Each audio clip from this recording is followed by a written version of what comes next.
کعب نام ہے، ان کے دو بیٹے، ایک کا نام ہے مرہ، ایک کا نام ہے عدی. ادھر مرہ ہے، ادھر عدی ہے. توجہ رکھنی ہے، چند جملے ہیں، وقت تھوڑا ہے، میں عقیدہ سمجھانے لگا ہوں. ادھر مرہ ہے، ادھر عدی ہے. ادھر کعب بنیاد ہے، ادھر مرہ ہے، ادھر عدی ہے.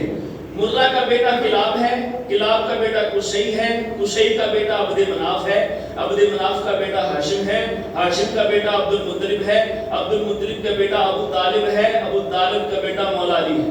سبحان اللہ. کیا سمجھ آ رہی؟ یہ میں نے اس طرف کو پڑھ دیا ہے. یہ کعب ہے، یہ مرہ ہے، مرہ کا بیٹا کلاب ہے، کلاب کا بیٹا قصی ہے، قصی کا بیٹا عبد مناف ہے، عبد مناف کا بیٹا ہاشم ہے، ہاشم کا بیٹا عبد المطلب ہے، عبد المطلب کا بیٹا ابو طالب ہے، ابو طالب کا پتر مولا علی شیر خدا ہے. اور میں دوسرا پاسا پڑھنے لگا. کعب کا بیٹا عدی ہے، عدی کا بیٹا زرا ہے، زرا کا بیٹا کرد ہے، کرد کا بیٹا عبداللہ ہے، عبداللہ کا بیٹا ریا ہے، ریا کا بیٹا عبد العزا ہے، عبد العزا کا بیٹا نفیل ہے، نفیل کا بیٹا خطاب ہے، خطاب کے بیٹے کا نام عمر ابن خطاب ہے.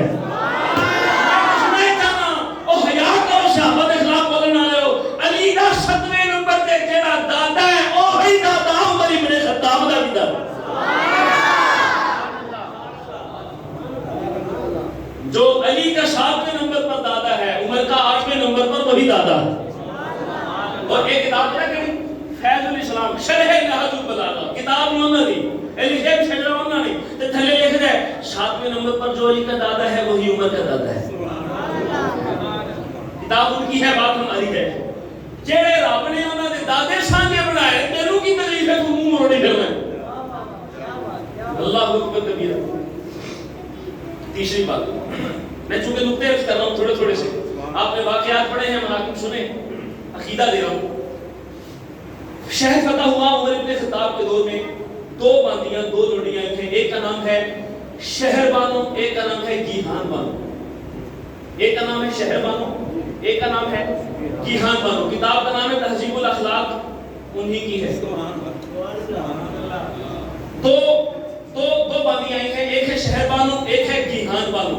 عمر ابن خطاب نے بلایا ہے علی کو، علی سے مشورہ کیا ہے ایک باندی اجازت ہو تو اپنے بیٹے سے کروا دوں اس کا نکاح، دوسری اجازت ہو تو شہنشاہ کی بیٹی ہے، دل کرتا ہے شہنشاہ کا بیٹا دلہا بن جائے. وہ فارس کے شہنشاہ کی بیٹی ہے، دل چاہتا ہے کہ ادھر بھی شہنشاہ کا